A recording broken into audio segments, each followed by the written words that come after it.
on the throne of the whole world. So worthy to be praised. You are the joy of the whole world. You are the great and mighty God. So worthy to be praised. Beautiful God, you are the joy of the whole world.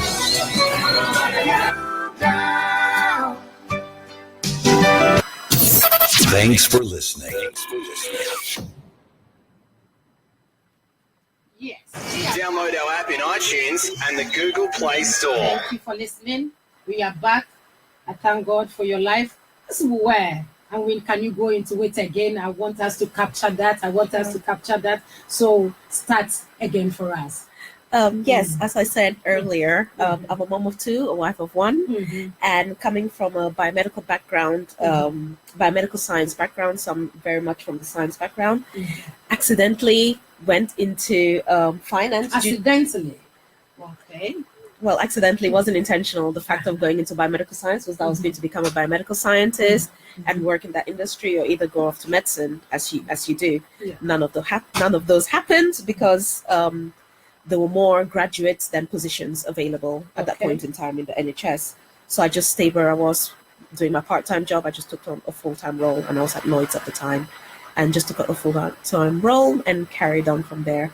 And now I'm a fully qualified business analyst, business architect, project management in regulatory finance. So mainly investment banks and asset management. That's usually where I do a lot of my consultancy work in regards to corporate finance. And then I kicked off Wealth Fluency last year as well. And this is mainly around supporting small business owners in understanding their financial data, understanding their financial reports, and being able to use that to make business decisions, and using that as well to basically achieve their overall goal. Because again, finance is just a means to an end. But if you don't have finance, you don't have money, then you never really achieve what it is that you're seeking to achieve. So that is basically where I sit. So with small business owners, I sit between your accountant, if you don't have one, get one, and your financial advisor. So I kind of bridge those gaps, because with a lot of business owners, when they start their business, they kind of just started out of passion. They started because it's something they feel to do for one reason or the other. And a lot of what they learn as they go along. Nobody really takes a degree or a course as to how to do business. And usually the only people that do something like that are more executives. So they do an MBA because they're moving up the corporate ladder. But for small business owner, they don't think like that. But those skill sets are still needed. So it's around, I guess, empowering you to be the financial director and to do the strategic thinking around your business, and that the decisions you make are based on data, not necessarily on gut feeling or not necessarily on a whim either. Wow, that is an amazing introduction of yourself, and I've got more questions to ask you based on your introduction, but we are going to get into it. And I have another beautiful woman of God here, Prophetess Michelle. You are welcome once again. Who is Prophetess Michelle? Well, Prophetess Michelle, I am a servant of God. I stand in the gap, basically raising up giants, more to the youth. But God is letting me flow in a very multiple way, in sensitive, creative way. So I'm just using my gift and talents, and also to encourage people as well. Encourage people as well. Thank God for you. Indeed, you are an encourager, and I tell you, someone out there, she is a support to me and to my ministry, and I thank God for her life and what she is doing, and I bless the Lord for your life. Somebody out there, as I said, just get yourself ready, get yourself tuned in. You can listen to us live on Facebook, YouTube, Periscope, wherever you can get us there. So please get connected. Star Radio UK, please go to YouTube in and you get us there. We are ready for you tonight. And when I'm on you again, as you said, a mother of two and a wife of one. That one, as I said earlier, no chance for you. If you are seeing this beautiful woman there and you are thinking of calling her after, please, I block that chance. There's no chance for you, except you want the door to be open. Please. He said, please. So we thank God for that. You are once again welcome, and I believe that tonight is going to be a wonderful time, a time of information, because there are so many things going on in the houses of people, in people's home, that they cannot talk about, especially when it comes to finance. And I said that I do counsel people that know how some people's family or financial situation is downhill, and they don't know how to talk about, they don't know how to solve it. Some people even don't know how to whether they need what they need. But I believe that as you are here, you are going to throw more light onto that areas for us. And there is, as I said earlier, we in the Christendom, there is something that some people have groomed themselves to, that money is evil, and therefore that the more I lack, the more holy I become, and because of that they want to go to heaven, and therefore they don't want to have much money. But that motion, which I believe, or that thought, somebody, it is not the right one. I want you to comment on that for me, and then we'll carry on from there. So if you have somebody with such an idea, with such a thought approaching you, what would you diffuse the person with? Well, if it's coming, let's say, from the biblical sense, again, it is very dangerous, as we know, to pick one section or one verse and then run with it. It's understanding the context around it, and also understanding, I guess, the message that that whole chapter or that whole book is trying to give you. Because, there are also verses that tell you, abandon all your riches and follow God.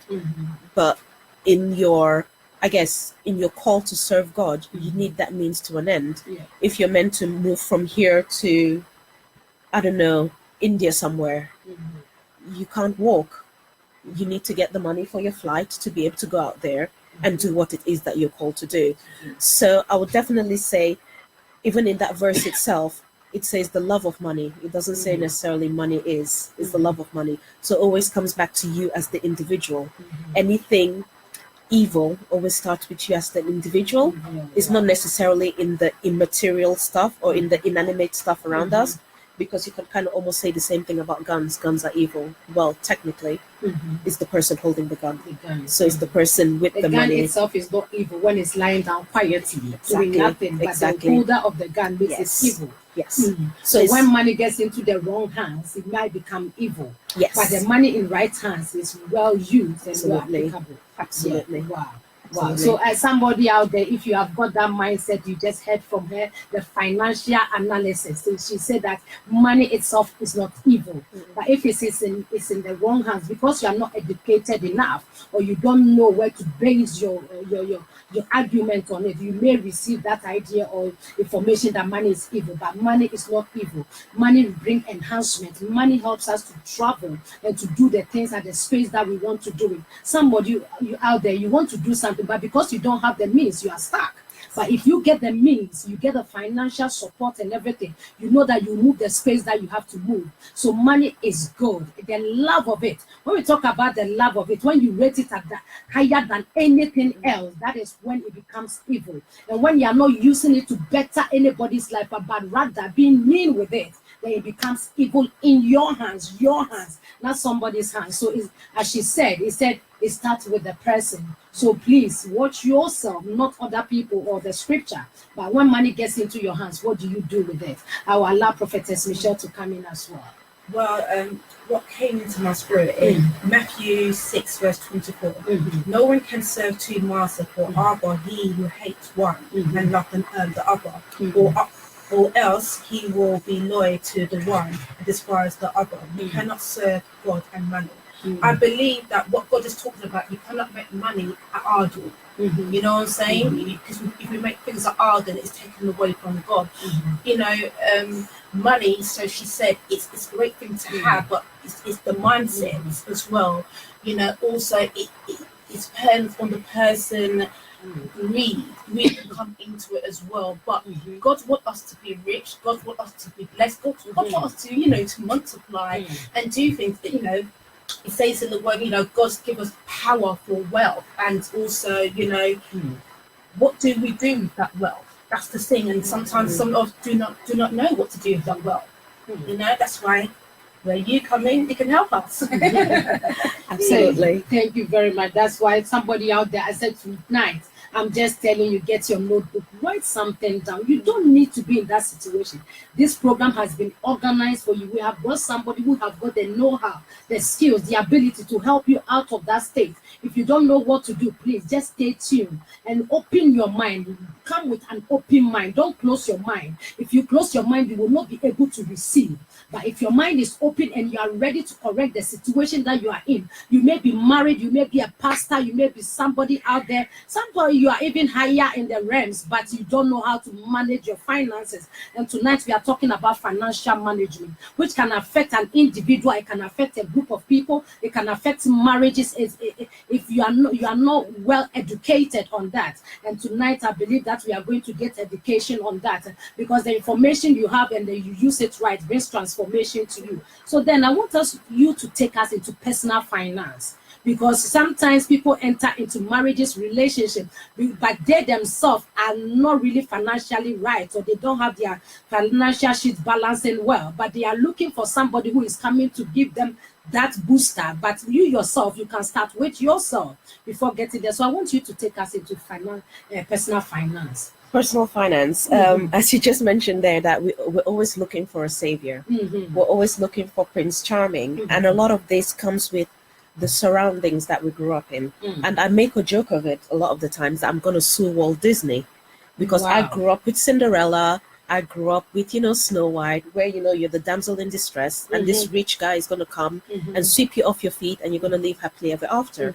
And there and then, it's very, you don't make anything of it, but you do not realize that you're growing up expecting that when you meet somebody, everything is going to fall in place. Everything is going to be okay. They're going to be this perfect human being, not realizing that they're human beings. And I don't necessarily believe within myself anyways that there's such thing as perfection, especially when you're dealing with another human being that is not in your head, is not in your mind. That a lot of it is around compromise, understanding each other, and as you mentioned earlier, communication. But we do not grow up with that. We grew up with, we'll be lying down in bed and Prince Charming is going to come kiss us and everything is going to be fine. And it's the same thing as well with finance, especially, I guess, from the female perspective as well. They go into the marriage or they go into the relationship believing that the guy is going to take care of everything. And also, I don't know if it's cultural as well. We believe the man is the head of the family, hence you do X, Y, and Z. And we go in believing that. And sometimes, especially in the environment we live in, it's not sustainable. It's not a sustainable model any longer. It might have been for our parents and the generations before us, because they didn't have as much pressures, and definitely childcare did not cost £1,000 a month. But now it's different, and it's for us adapting to our surroundings, rather than trying to carrying on basically practices that are not sustainable. Workable now. And aren't workable now. So definitely it's something that you have to deal with yourself. I'm always saying this always starts with you and your mindset. And sometimes as well, it could be the backflip. The man comes in thinking that he's going to be the head of the family. So you as wife, you're not allowed to work, or you're not allowed to earn more than me. And just little things like that are historic and do not necessarily work now. And now it's a matter of a partnership almost, which is what it's meant to be to start with. It is a partnership where I guess we're breaking bread and we're trying to make this work for us as well as for our kids and give them the best, push forward. But because we have a lot of, I guess, limiting beliefs, that's what it is, limiting beliefs that we unconsciously are practicing, that it causes then a lot of issues going forwards in regards to what we believe each individual in the partnership should and shouldn't be doing, what we believe we ourselves in that relationship should be doing. Because some women go into a relationship and are like, no, he is the man, he should deal with it. He should pay the rent, he should pay the bills, he should do this. And even now, I mean, there's this whole fascination now about dads taking care of their own children. I mean, really? There's this big thing about, dads carrying their kids and changing diapers. And I'm thinking, why? It shouldn't be a novelty. It should be something that is already there. But that just kind of points out again what we've been carrying along. And now that people are changing to adapt to the new situation, some are still finding surprising. Some are still feeling that they won't do it. And we still see, on TV when dads are changing diapers, or you see on YouTube videos of dad changing diapers and throwing up and so forth. That is sending a message to us that they shouldn't be doing it. But why shouldn't they? So a lot of these subconscious things are happening around us by what we watch, by what we read, by the parents that we have, by the culture we come from. A lot of it subconsciously is dictating how we behave, is dictating what we expect from others.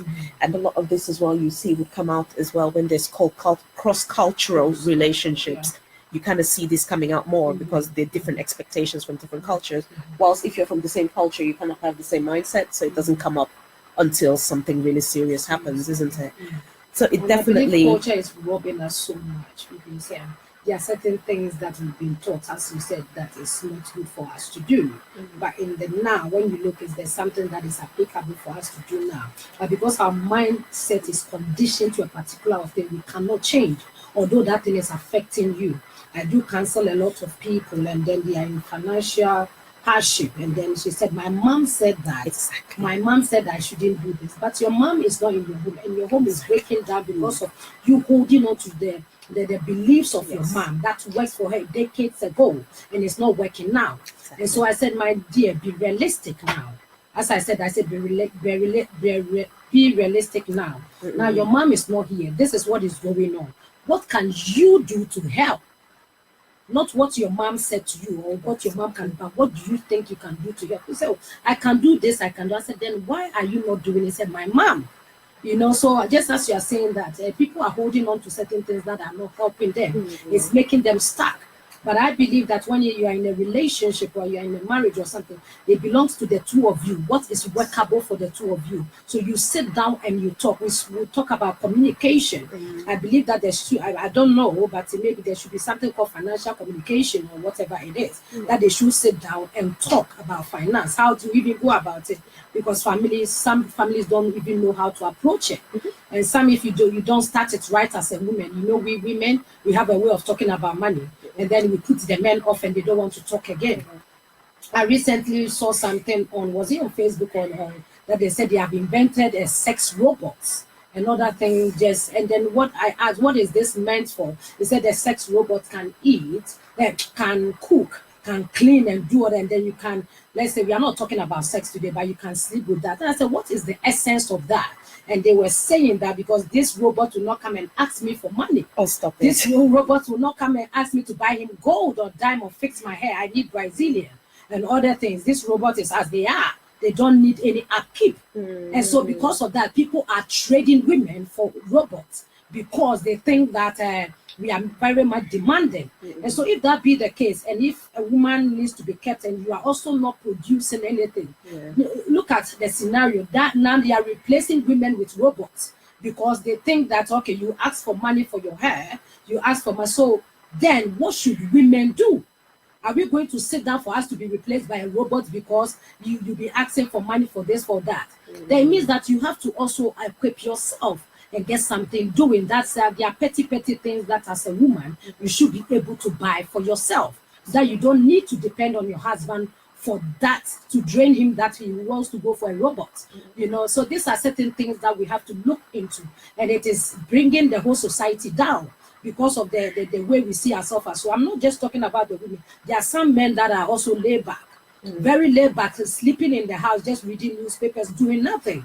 Because the kind of job I want to do, I'm not getting that job. I want to be a consultant in maybe Hilton Hotel or something, and I'm not getting it, so I won't do anything. Until I get that, I won't do anything. And they are sitting there, the whole family's finance is very down, very low. So it is from both sides as well. Just as I said, so, but today, as you are here, you're going to take us through the personal finance, how we can manage our finance, even with the little we have, so that we can do something better. And I believe that Prophetess wants to come in, and then we'll come back to you. What I was going to say, concerning what you all say, it's the different generation we're in. I grew up, my mum was a nurse, my dad was a painting decorator. He paid my mum to be where she is now, to be a nurse into school and stuff like that.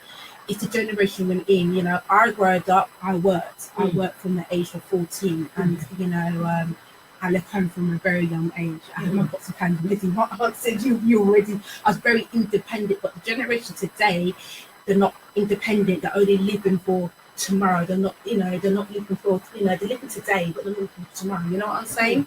They're not really like saving their money. You know what I'm saying? I had a deposit account when I was young. You know what I mean? My mum used to put my money in the deposit. I used to have all those things, but this generation did not know the value of money and how to use money. They spend it on hair, makeup, and all kinds of McDonald's, fast food, Uber, and all those sort of things. So I feel like sometimes it's a different generation and the mindset, and sometimes people like money grows on trees. You know what I'm saying? So sometimes people have to be educated, and sometimes it is your background. But my background, I grew up from a young age. So I've been very independent, do things all myself all my life, if you get my meaning. And it has not been easy. It's been nice to have somebody to help you, but that's how it's been. But sometimes it's the generation thing as well. Thank you very much. Generation thing, because some of them, where you are coming from, your background has taught you. Where we are talking about mindset, and I believe that if you lose yourself from that mindset that you have, then you begin to see things different.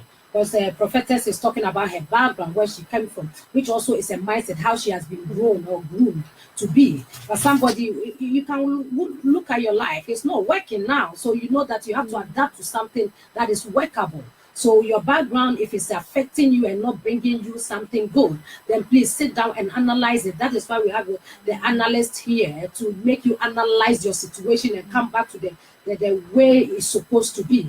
So I come back to you as a consultant. How do you help somebody to regulate their finance as a person themselves? For me, it's a personal journey. So what I don't agree with is me trying to impose how somebody should work their finance, because it comes back to a bit like dieting. When you tell somebody, oh, you're not allowed to eat carbs, guess what? They'll manage it for 1 week. After that, they're back to exactly where they were. Instead, more of the, I guess, school of thought that everything should be around portion control. So it's about working with the way you are. It's about understanding your relationship with money and trying to work from that, because there's no power in me telling you what to do or me telling you what you need to do. All the power is in you realizing what you need to do. So it's a matter of me supporting you around your relationship with money to make it work for you. So, I mean, Michelle was saying around background, I came from a bubble. So basically my dad is a diplomat. So my bubble was, I didn't have to deal with money. Money was either there, wasn't there. I didn't have anything like pocket money either. So I would go, I'll ask for something. If I get it, I get it. If I don't get it, move on. And that was the end of it. Until I got sent here, because I couldn't move with my dad anymore, because I had done my IB, which is the American equivalent of A-levels. And when I came here back then, there were no translation to A-levels. So I had to do A-levels because I didn't understand what an IB was. And I moved here at 17, and I was here by myself, and it was the first time I was alone. Dad wasn't here and anything.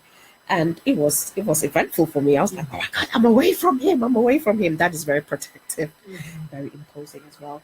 And then what happened is, the first thing that happened is my passport expired. So when my passport expired, I didn't have a clue as to what to do. I didn't know what on earth was going on.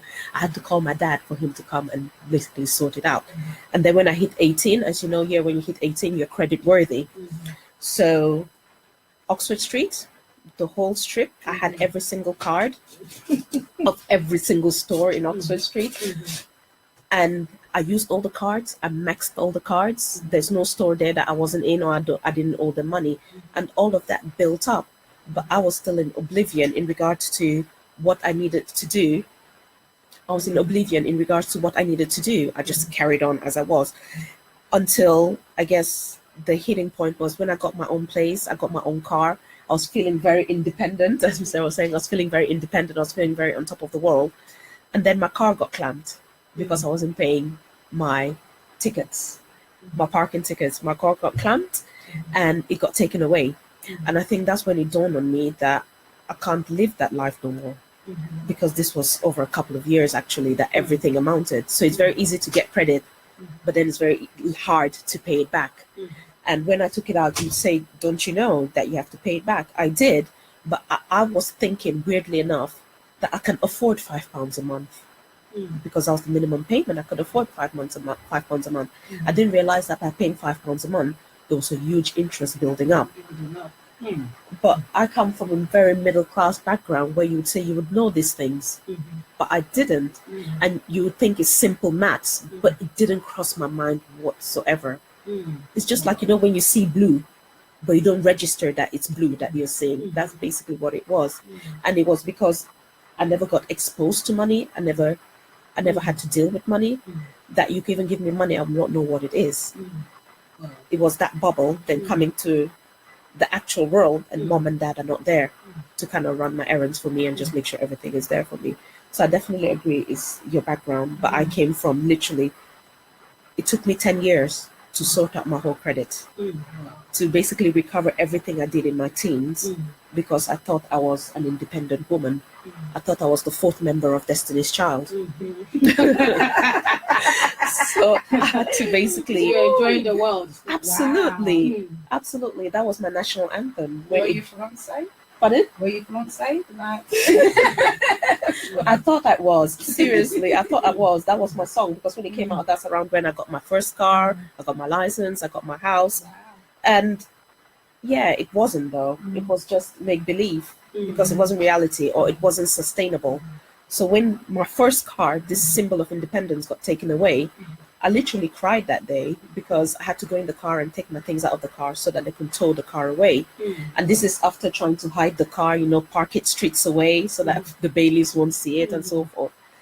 So at that point, that's when I had to kind of realize the situation I was in. And even then as well, I didn't realize the impact it would have. It was me trying to sort it out that I found out that this would stay on your credit history for 6 years. Even after I finished paying it, it would still show that I defaulted on a specific card of a specific amount. So hence why it took me 10 years to kind of clear all of this out, because this is including the 6 years that it stays on my credit as well. So definitely, I would start with mindset. So I kind of went through, I guess, a 7-step journey in regards to getting myself out of this. And the very first one is dealing with my mind. And my turning point was when this symbol of independence, this symbol of I've got it, don't talk to me, I'm too special for this, got taken away. And that's when I came back to earth. And then after that is realizing that I need to give all this money back. It's not going to go away. And it's starting to, I guess, spend less than I earn. Because a lot of the time you spend everything you earn. And I had this mentality Spending less than you earn. Yes. I had this mentality that I could spend everything. It's going to come again next month. All I need to have is, as long as I have my travel card. If I have my travel card, I know at least I could go to work and get more to replace everything I've spent. So I was living in this vicious cycle, hand to mouth, hand to mouth, hand to mouth. That sometimes I would just be left with a credit card, with a travel card, and then have cereal, because I just spent all the money. So I said, I could have cereal. I'll be paid again in another 2 weeks. So I'll be fine. And then, you're in your teens. You can live off cereal. You have no family, no kids. So it was okay. So it's then saying that is not doable either, because I had the house to pay for as well. And then moving from that to then clearing my debt. So it's putting myself in a position where I'm not spending all my money that I earn, so that I have enough to put away to start clearing the debt. Because come 10 years forward, there's a lot you need to do. You need to get a mortgage, you need to do X, Y, and Z. Even me getting into the financial world as well, they did a credit check against me. And I'm thinking, if I owe somebody 10 million, what's that got to do with me being able to do the job? But they look at you as an overall individual. Are you trustworthy? And this and this and that. That is why they do a credit check. So even I was jeopardizing even my future opportunities in a career for just being a teenager that had no knowledge in regards to, I guess, money. Because those that are ignorant about money, it could, as you said, affect your future, because Definitely. you are using something that you don't have knowledge about, and you're enjoying something today that you should be enjoying tomorrow. Because some people do eat what they have to sow today. They are eating their seed now. Yes. So they have not sown anything to the ground, and they are enjoying their seed now, not thinking that there is tomorrow. And because of that, their future is very bleak, because they don't have anything hidden, or in the day of adversity or anything that pop up. So just as you were saying, if your ignorance is killing a lot of people, you may be hold a PhD in a doctorate or something, but you are ignorant about finance. So we are talking about in the area of finance. So I believe that every one of us should have financial education, just as you are here to educate us on. There are certain things that you may be so good at, certain things that you are so bad at. And what you are bad at, you have to pick yourself up and train yourself to what to get better. Just as you said, you did certain things because you are at a team, but you realize that no, you are putting your future at jeopardy. So you have to work on that and then get it right. So would you say that that is what pushed you to learn about finance, or that is what gets you into the financial sector? What pushed me into that was just I had to sort something out. For me, it doesn't just happen that I came to realization. It was pretty much because my car got taken away, and I had these debts to deal with, and I got tired of, in the mornings you said beep beep beep beep beep, and you might think it's the bailiffs coming to carry a car, but instead it's just the people coming to come and carry rubbish, and you're always there with this anxiety that when is it going to happen? When is it going to happen? So you're always almost watching your back. That it's going to catch up with you, and that is what I kind of got tired of. I got tired of panicking at 6 o'clock in the morning when I hear the beep of the car. And it did happen that one of the mornings it was actually the bailiffs coming to carry my car with the tow. So just as Job said, what I fear is happening to me.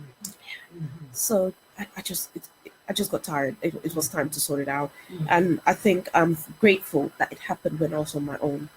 And I didn't have no dependence under it, and I didn't have no, I would consider, major responsibilities that would have an impact on them.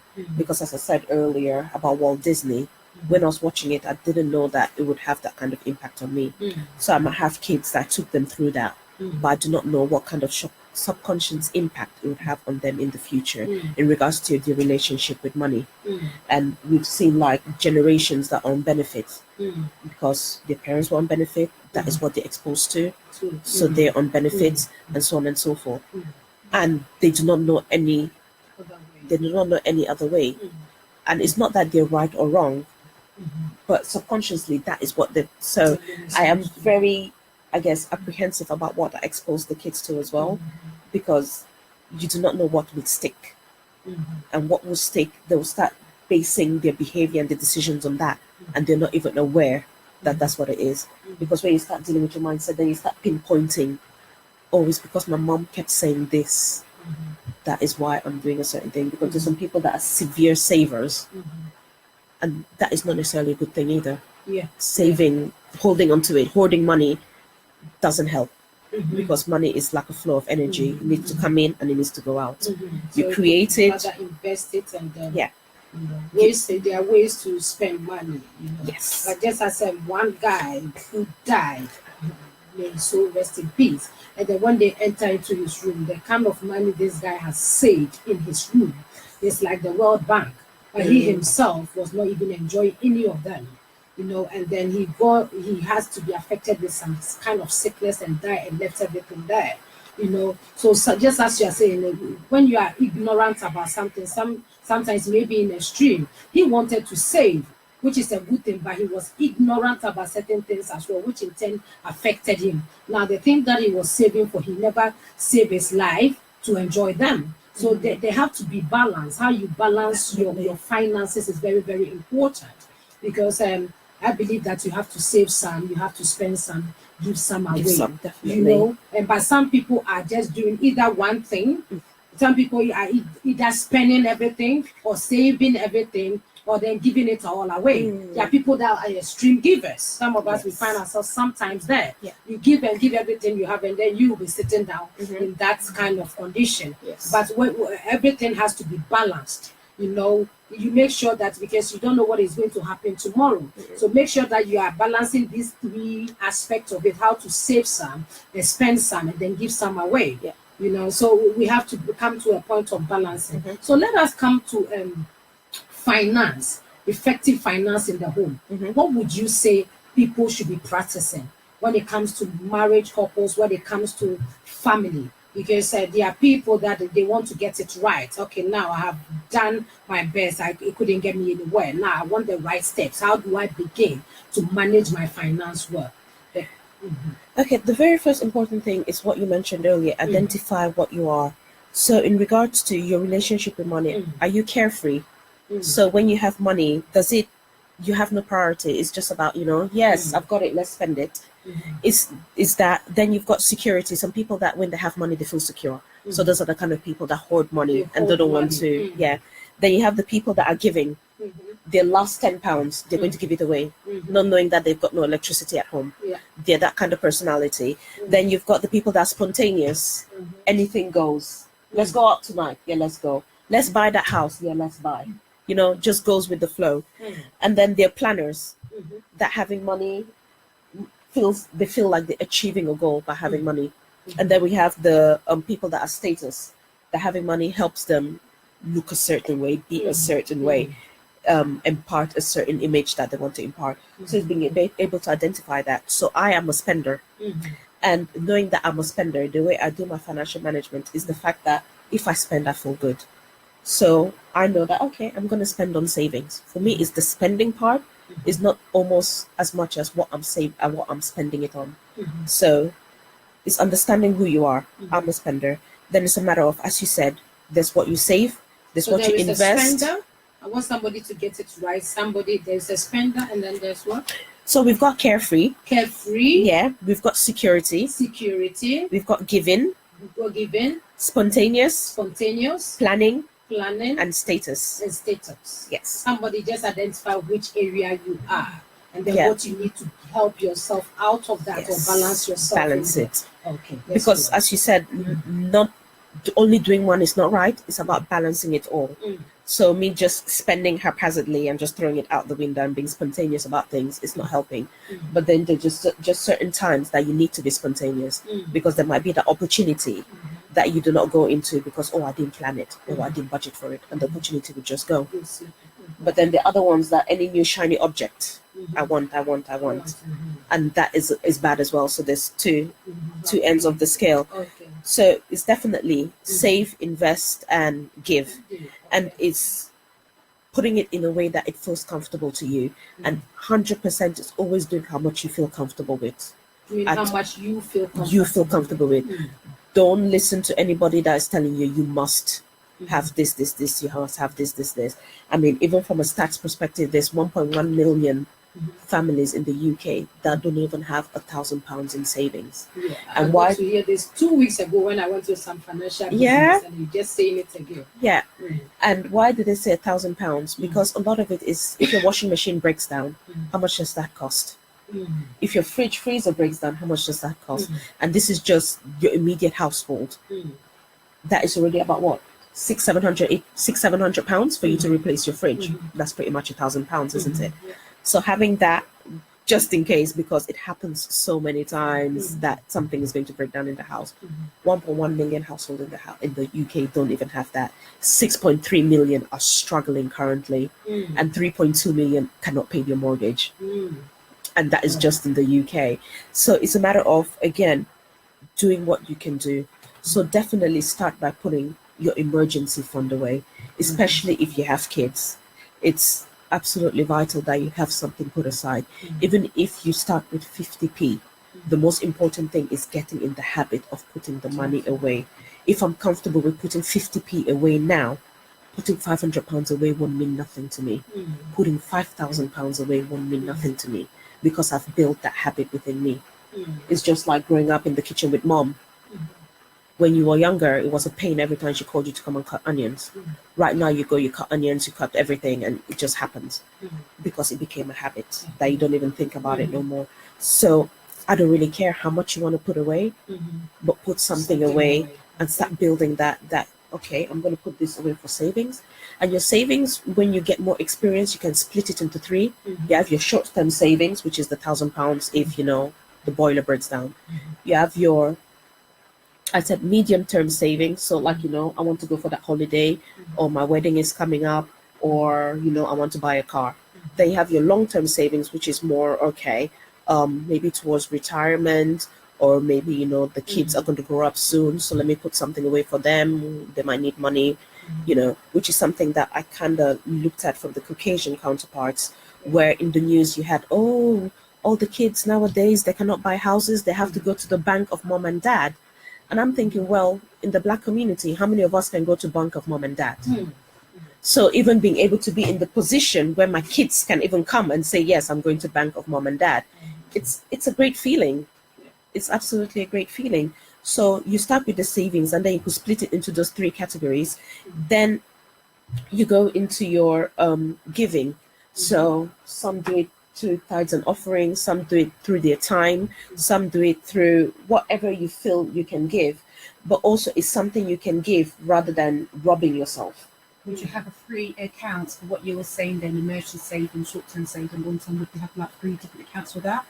Well, like you could have 3 different accounts, or it could just be different altogether, because your short-term savings would just be your savings account, while your medium-term savings might be something that you put your money in, but you could not take it out for 5 years, where it kind of almost puts controls in place, where if you want to withdraw money, you have to give the bank a month's notice.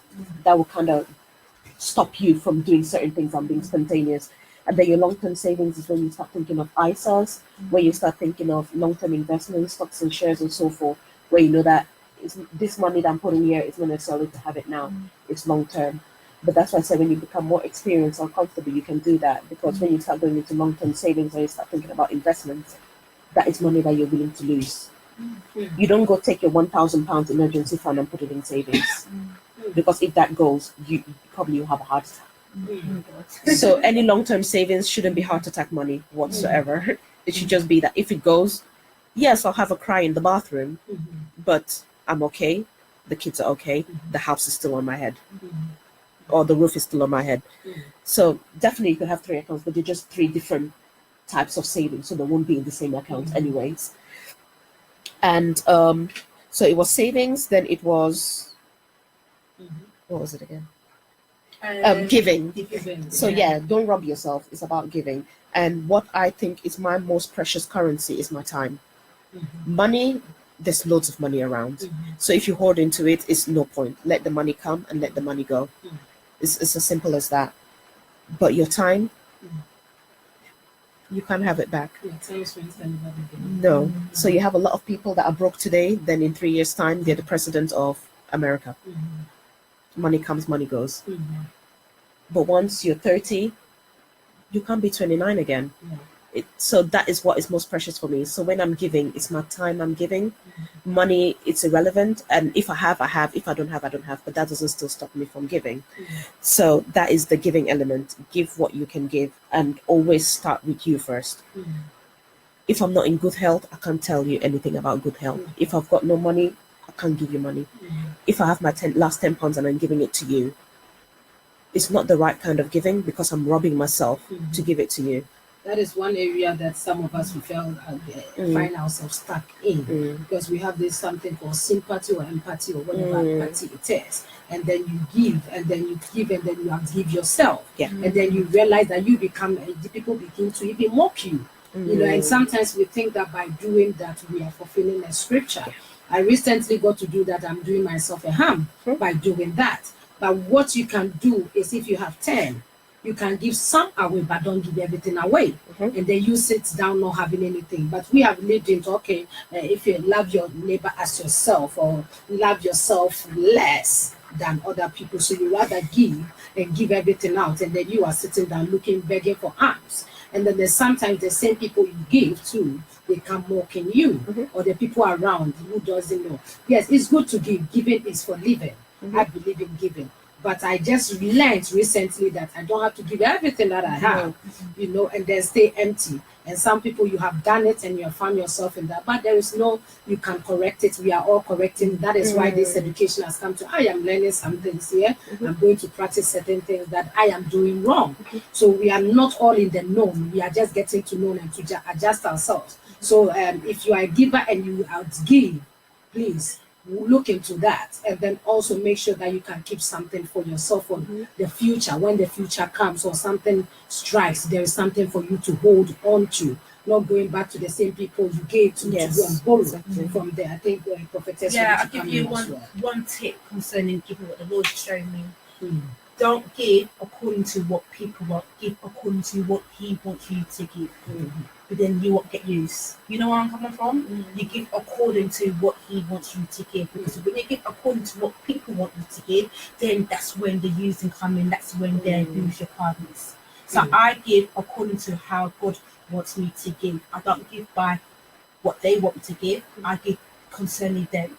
You know what I'm saying? So I've been in situations when God told me to do it like this, and if I didn't do it like that, then I would have been in a situation that abused my kindness. You know what I'm saying? So I give according to how God wants me to give, not by people. Because when you do that, that's when people mistrust you and abuse you, and abuse your card and stuff like that. So that's one tip I would say for giving. Wow, that's a powerful one. Don't give because sometimes you want to look good before people, and then you realize that you get into your closet and you're crying. So these are some of the things that ignorance or being a pretender has caused us. Because if I give, everybody is giving £10. Why should I go and give lower than £10? So let me be like everybody. But you know that your means is not up to £10. So live within your means. Somebody say cut your coat according to your size. According to me, I'll say that according to your material. Because sometimes your size is bigger than the material you have. So if you have a material which is just 2 yards, and your size is about 4 years, you know that I can't sew a dress, I have to sew just a top or something. So just get a top and get something to match the down. You just don't go and sew a dress where it will be too tight on you, or because I have 2 years, so I have to sew something. So what you have at hand is what you manage. Sometimes not even your size, because I just realized sometimes we quote certain things, but it's wrong. But what do you have at hand? Manage what you have at hand. It is more important for you to manage. Don't look at anybody. Yes, this is how you are now. It's not going to be like that forever. But if you are not able to manage what you have now, then you will not. There will not be addition to it. So let us learn how to manage what we have. Not looking good in front of people, but in your closet you are crying. You know that I went to give, but it's a Bible. If it's a give cheerfully. So you have given and then you went back home crying because I did what people want me to do. I wanted to be in the same standard with people. Please, your standards, rate yourself according to yourself. Don't rate yourself with somebody else because you are different and you don't know where they get their source from. Sometimes we compete with people wrongly because you don't know where their financial source is or what they are getting from or what they have saved. But you know your pocket, you know what is eating you out there. So give and give comfortably. So I will allow you to go in again and then because I want us to talk about budgeting, because that is an area where people fall short. They don't know how to budget. How do I budget? If I want to now, I'm a spender and I realize you just said that it's not good to be spending. So now I have to cut certain things. How do I budget? So when it comes to budgeting, I have a spending plan. I don't do budgets. Wow, spending plan. I have a spending plan. New one to me. Spending plan. I have a spending plan. I have a spending plan, and it's literally the thing about budgets is that people have a certain money and then they try to live according to that. And it's not how to explain this. So you don't budget according to a plan, you plan according to a budget. So when I'm planning, I say, okay, these are the things that I need to do. How much money do I need to do that? Rather than the opposite way around. So I'm not going to limit what I'm trying to achieve based on the money I have. Because when you're called to do something, it might not look feasible with your own normal eyes. But you do not know what is being planned for you. You do not know the resources that's going to come in your way as you walk according to your calling. You do not know the people that are going to come in your life according to your calling. Or you do not know the opportunities you're going to see because you've decided to take that walk. So a lot of the times we almost analysis by paralysis. We're like, oh my God, I only have £200. And what I want to do. What is that? Analysis by paralysis by analysis. Please, can you explain that? We get paralyzed in analyzing the situation. So it's like, I've got £200 and what I need to do, I've got £1,000 for. So we spend the next 6 months figuring out that £200, how am I going to do this? How do I go about this? Where am I going to get this money from? Rather than just, okay, it's £200, I'm going to start. I'm going to start with the £200. I'll get what I need to reach that goal. So wherever the £800 is going to come from, it's going to come. But because I've not started it, because I've not vocalized it, Michelle here might have that £600 I need, but I've not said anything. So I do not know that that is the resource I need. And as soon as I start walking in that, she'll be like, oh, I didn't know you did cakes. Oh, come. My daughter has a christening. Bake a cake for me.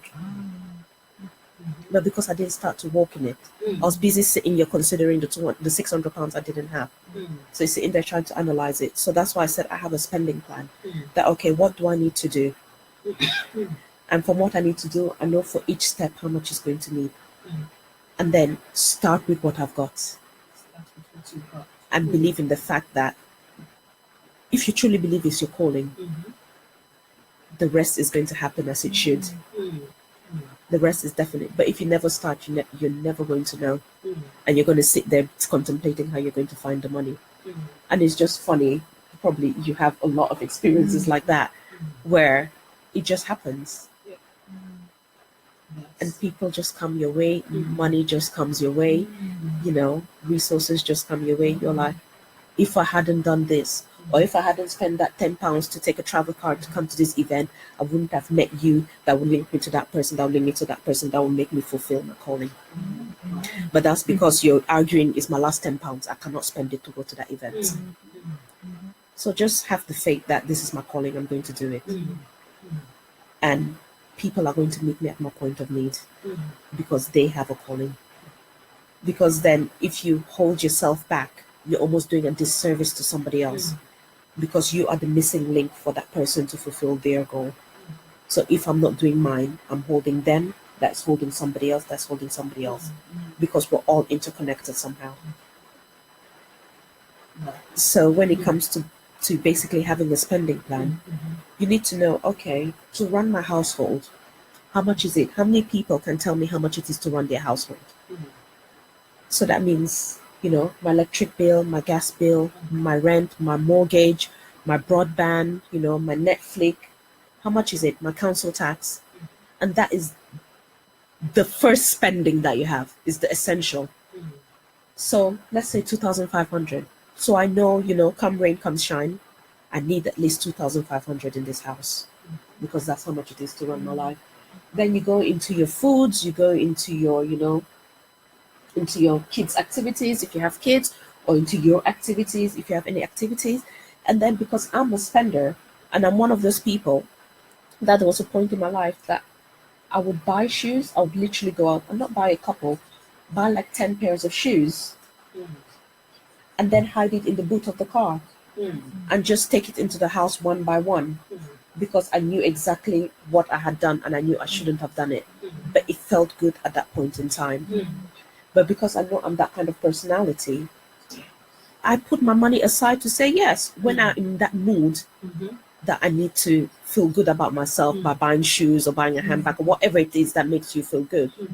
I am not taking money from somewhere to fulfill that need. I've already been putting money away, knowing that because I know my personality, there'll be time where I tap into it. So it could even be putting away £50 that this is my shoe thing. That maybe it might go 3 months I don't buy a pair of shoes, but I have £150 there. That if I do it, I know that that money was there for that. That is why that money is there. So it's you putting away money. That's what I'm saying. It's very important for you to know yourself. I know myself, and it's me almost mitigating my personality that I don't feel almost robbed, or I don't feel like I'm constraining myself to try to fit a mold that doesn't suit me. It's about me working within what I know, and then almost risk managing myself. Because when you're logical and when you're on top of your game, you give yourself the best advice. When you're in the emotional state of mind, you don't care. But if you've got controls in place that will block you, because you knew when you were in your right senses that this is the way I am when I'm in that position, then there's nothing you can do. That's what I was saying with the short term. If you put it in a type of account that you need to give the bank a month's notice to withdraw the money, by the time that month comes and goes, whatever it is that you wanted to do, you would have found a way around it that wouldn't touch that money. Because as soon as you get it out, whatever benefit you have up to that point goes away. The interest that you were promised would go away because you didn't keep it in for the amount of time that you said you're going to keep it in for. So definitely don't think about it as budgeting. Think about it as a spending plan, because money is there to be spent. You spend it on a savings account, you spend it on your investments, you spend it on your house, you spend it putting in your kids' funds. It's all being spent. It's only about what you're spending it on.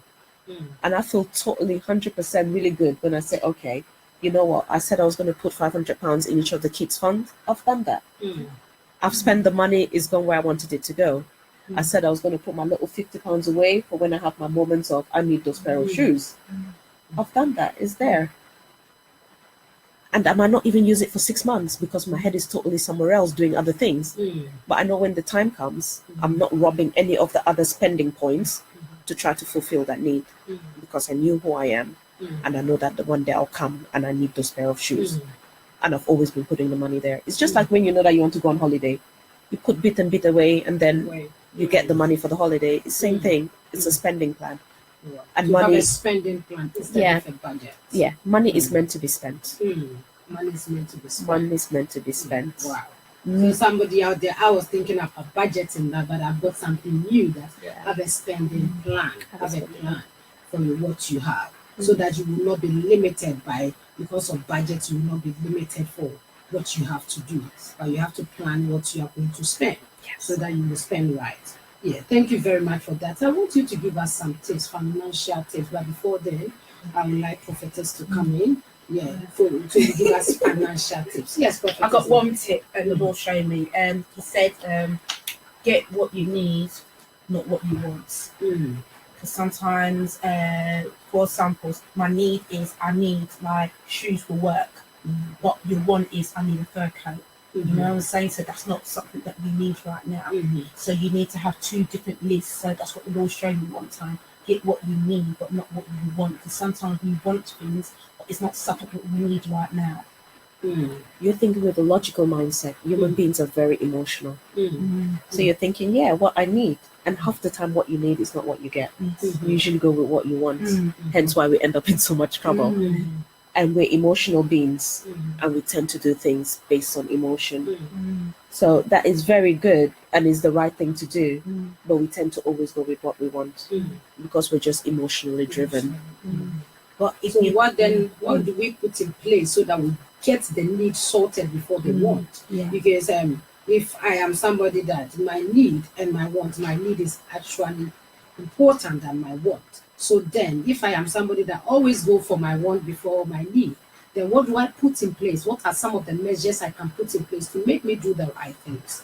So that after I fulfill the need, then I can go for my want. Yeah. If you allocate, basically, because you have a spending plan, all your money has been allocated already. Okay, allocation of. So everything has already been allocated. Every single penny of yours is accounted for. That you know that what is not accounted for is what you can spend. Because that is where, you know, the change, let's say your change goes, that is where you can spend, that you can go into that pocket of money for your wants. You could not go into the other ones because they've been allocated for. That's why it's very important for you to know what is coming in and what is going out. And if you notice that a lot of your outgoings are going on wants, then it's definitely something that we need to readjust. Because when you're in your reasonable state of mind, that is when you should go through this. Because then you'd know, okay, you're a bit more, I guess, you're a bit more strict with yourself. You're a bit more focused about, okay, these are the things that need to go out. And you just go and you do it. Even if it means setting up a direct debit for you to leave this account and go to that account, rather than having the whole lump sum paycheck in one account. You say, okay, you know, at least the way we do it in our household is that he gets his pay, I get my pay, and then we have a joint account. And then the joint bills, you know, council tax, mortgage, rent, all those things, that goes into joint account. So each of us have a certain amount that we transfer into the joint account for all those household bills. Yeah. Then I have my bit that I put away for the kids in the same kids account. He has his bits that he puts away in the same kids account. Then by the time all of that is done, then we know, okay, personally, this is what we have left. So I have something that I put away for my rainy day, regardless of, you know, things being okay, they're rainy days, and you do not know how hard the rain is going to fall. So I have something I put away for rainy day that only I know about, and I put it there. You never know. And then I'm too not interested because we already have jointly what we're planning to do. So he's a human being. He has his own activities. He has his own things that he does with his money, and I have things that I do with my money. But as long as the family goals have been met, then the peripheries don't matter as much, because then it gives that person the individuality to be themselves, to do what they need to do. Yeah, and it's not all family. So we've agreed that, okay, this is where we are. This is how much we need to put into these different accounts. This is how much we need to put away for the kids, and then the rest is. I don't ask questions, because obviously he's got family obligations. I've got family obligations. I don't peer into how much have you sent to your mother this month. Let's agree. I don't think it's necessary. Have you fulfilled your immediate me and the kids? Yes. Then mom, cousin, brother, please knock yourself out. As long as you fulfilled your first obligations. And same on this side as well. So for me, it's always important that everything is not joined, and you're not. It works for me. Everything is not joined. Everybody, you're not all into everybody's into your business almost. You still need that individuality, because you are still individuals, and not to become one, and so on and so forth. But you still need that space, especially when kids get involved and everything then gets focused on them. The kids would grow, and even as the kids grow, one likes karate, one likes basketball. And you should still be able to fulfill those needs as well. You not say, oh, because two became one, all of us are going to do karate. No. So it's about allocating it. So definitely when you're in your sensible, do that, then you know exactly what you need it, and you've allocated it, so that when a one comes, there'll be no money there to fulfill that one, because every single thing has been accounted for. I know exactly 2,500 is what I need to run my life, and then I've got my £50 for my, sporadic moment about shoes, and then my account is in the red because I've got an extra £100 there that has not been allocated. So it's not been allocated to travel, it's not been allocated to holidays, because all of this have already been dealt with. So I've got an extra £100. It's not wrong to have money in your account. It's not wrong to have money in your account. And I don't know why there's this need that it has to be zero. It doesn't. It doesn't all have to be zero. It's a mindset with some young, especially the It's young fine. people. And when I say money has to be allocated, I don't mean up to the last penny. You don't know what tomorrow is going to bring. So although I've allocated things, I don't have a fund for hurricane, because hurricanes don't happen in the UK.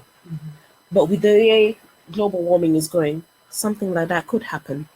And my insurance company will tell me, oh, because this doesn't happen in the UK, it's not covered in your insurance. And the £100 that wasn't allocated, guess where it's going to go now? It's going to go towards that. So although I've allocated it according to what I feel. And you don't want to overdo it as well, I have a budget for, when my hair burns. I mean, seriously, how likely is your hair going to burn? I'm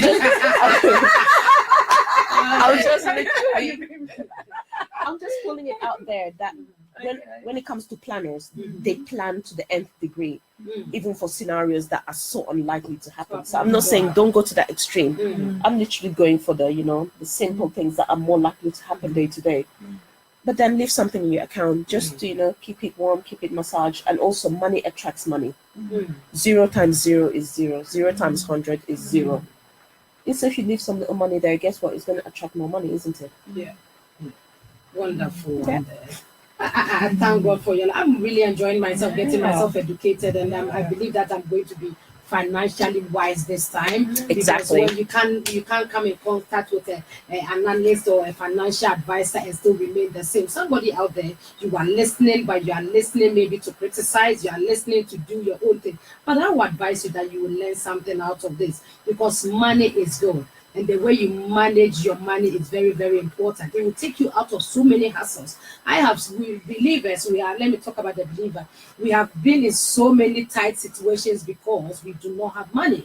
And we have been praying because we are on certain things that you should be using money to do. But because you don't have it, you got yourself into that state. But if you manage what you have well, then there are certain things that you will not stress yourself about.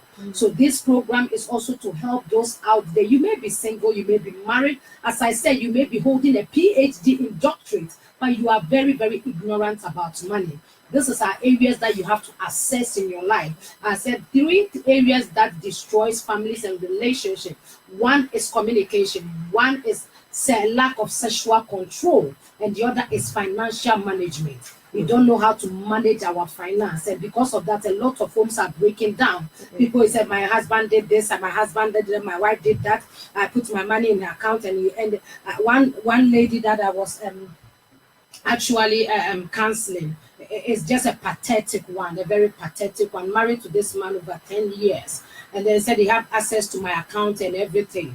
I got money from some insurance company, and I got in there. He knows about it, so I say, honey, take this one and treat yourself. This is what I got, but this is what I want to do with the money. I want to go and get something built, and that I assured you.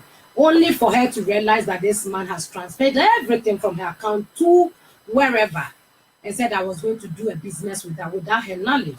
Only for her bankers to bring a statement and say, you've taken us. How? £10,000 is gone.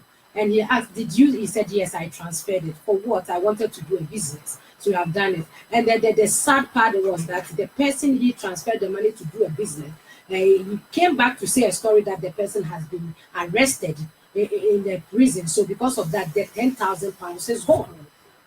And this has really brought the family to some standstill, because she still doesn't get it how you could even do it without even involving me. Just transfer the money all into your account. So somebody, you are there, you are financial, you are not even trustworthy when it comes to a finance. As a husband, as a wife, your husband cannot trust you. Your wife cannot trust you. When they give you the liberty, you do things that you are not supposed to do. Look at a woman trusting the husband so much that, okay, you can go into my account, look at everything there. Whatever comes in, I tell you, you know. But you got the liberty to transfer everything after giving you some to take care of yourself, telling you that this one is for a project which you have agreed to it. So there are certain things that we have to look at. So the fact that you are together doesn't give you the liberty to do certain things that are not right. And these are certain things that you have to look into. People are using the grounds of marriages and they are doing things that are not right. So please, let us account for the finance in the home. As a woman, when they give you the money to do the shopping, are you using it right?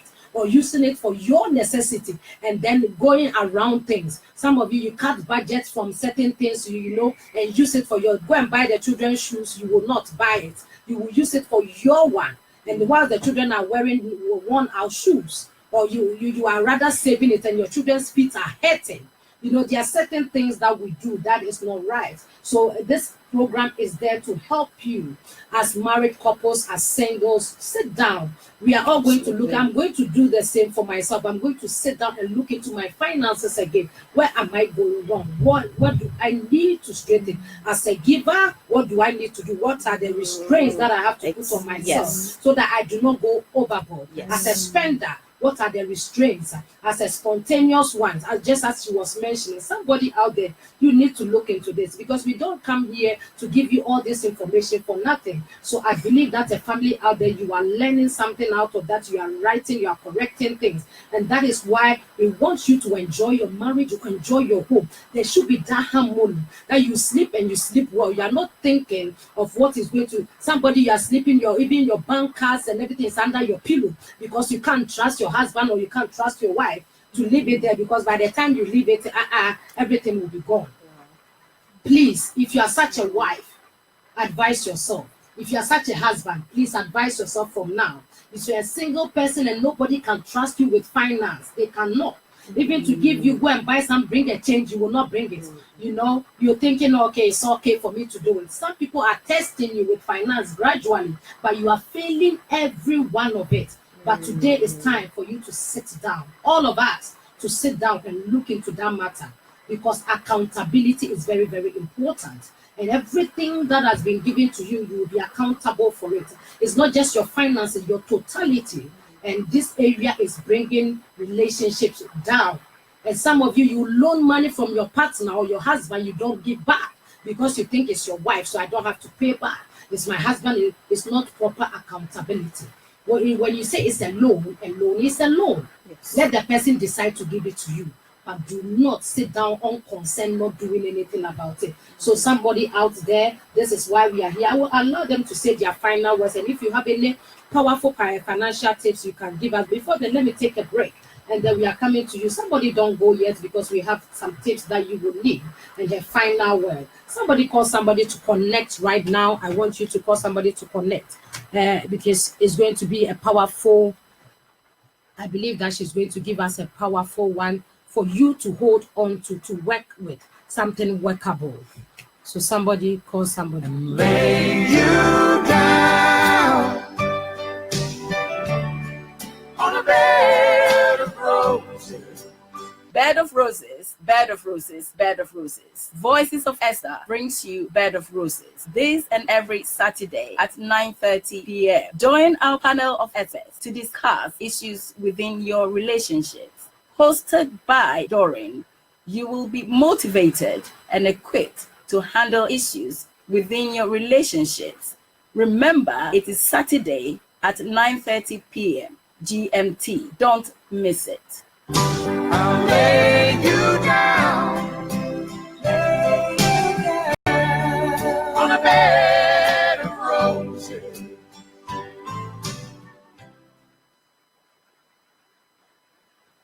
Yes, we are back on the bed of roses. I will lay you down. Somebody, yes, we are laying you down today on the financial bed.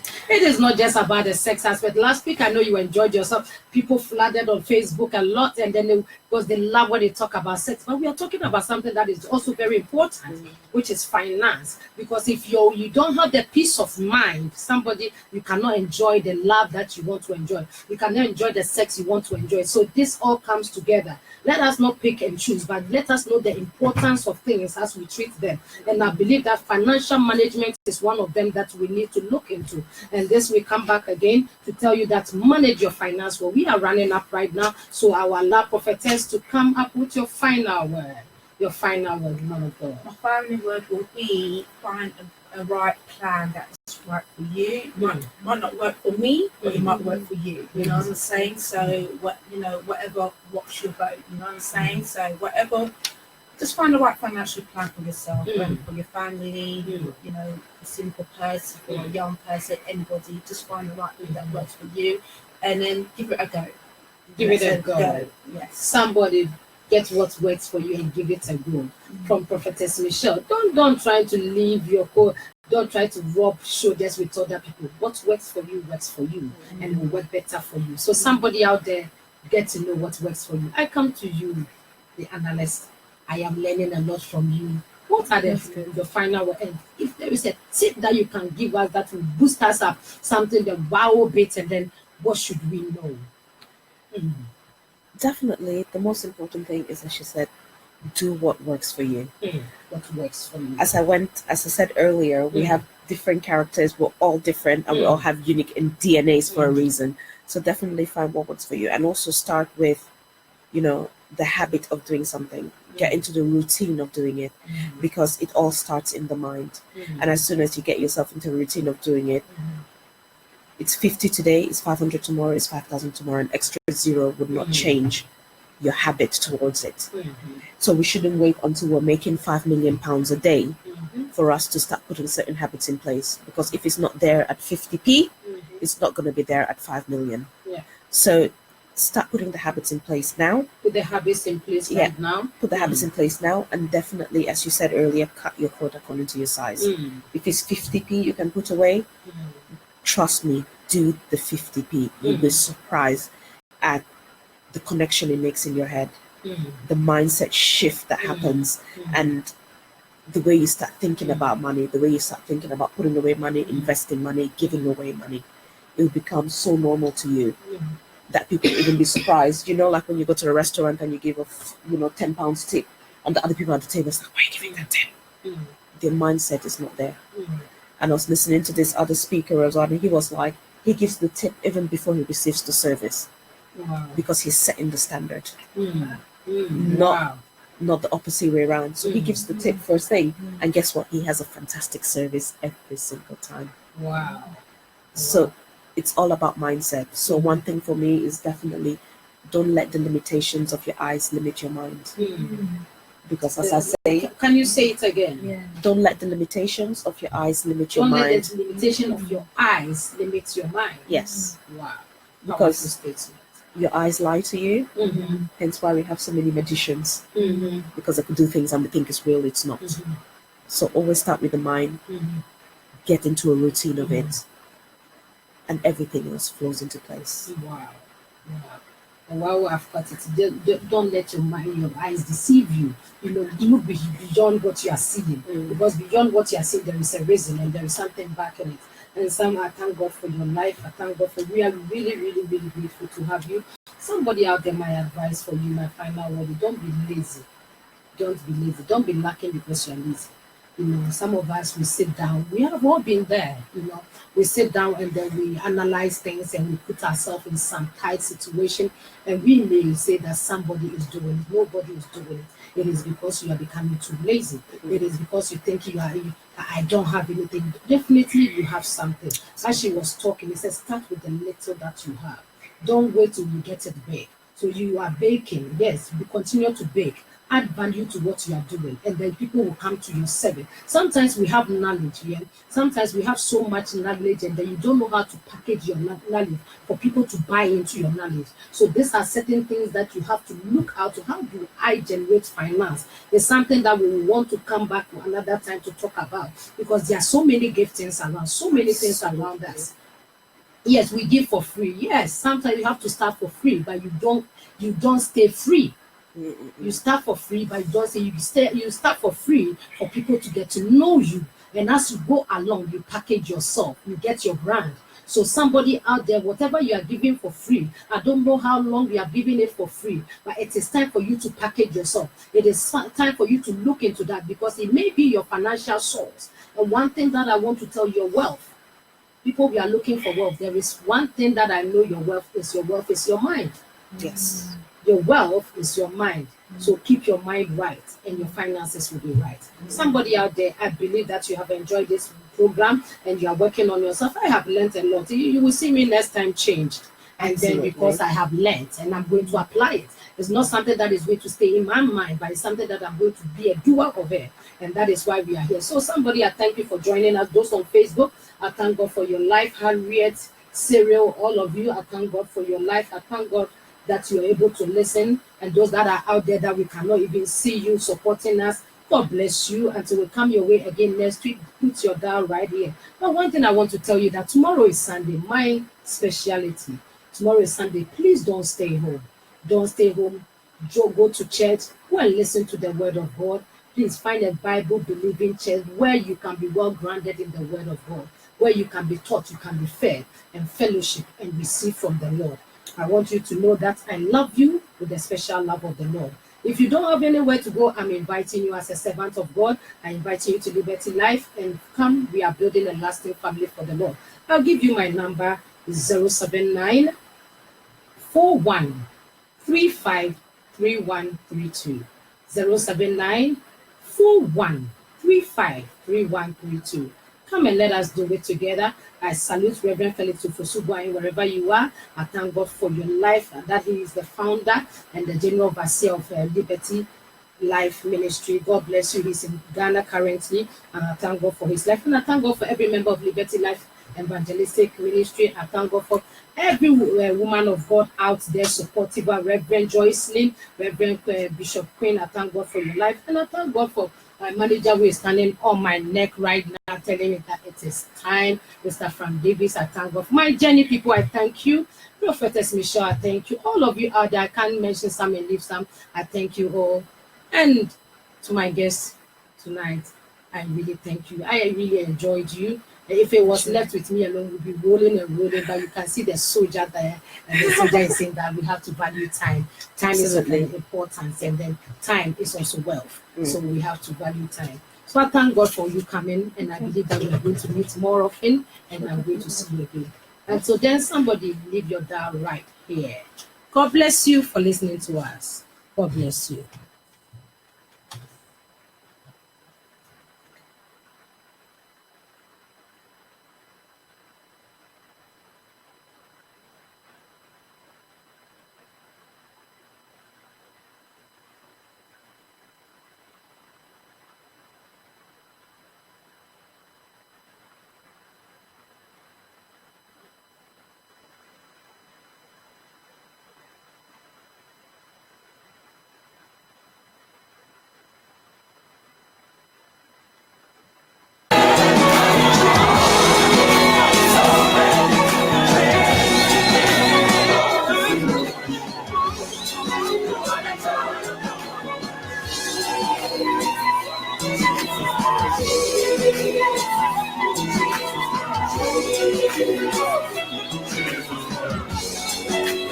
joy of the Lord.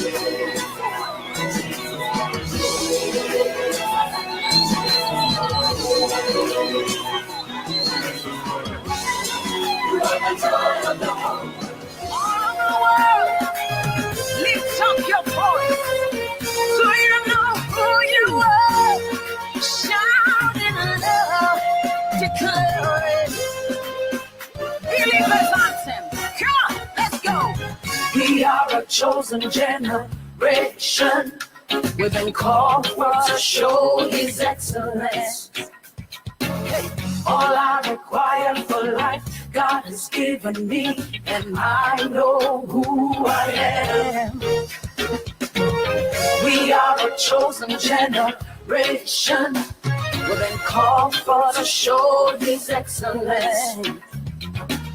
All I require for life, God has given me, for I know who I am. I know who God says I am, what He says I am, where He says I'm at.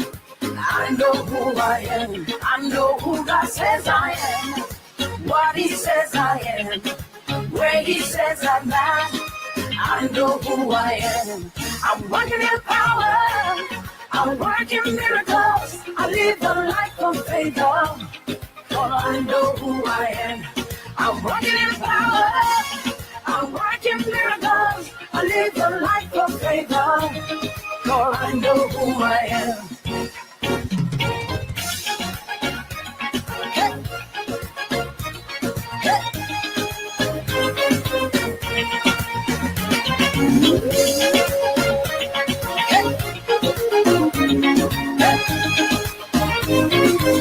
We are a chosen, come on. We are a chosen generation. We've been called for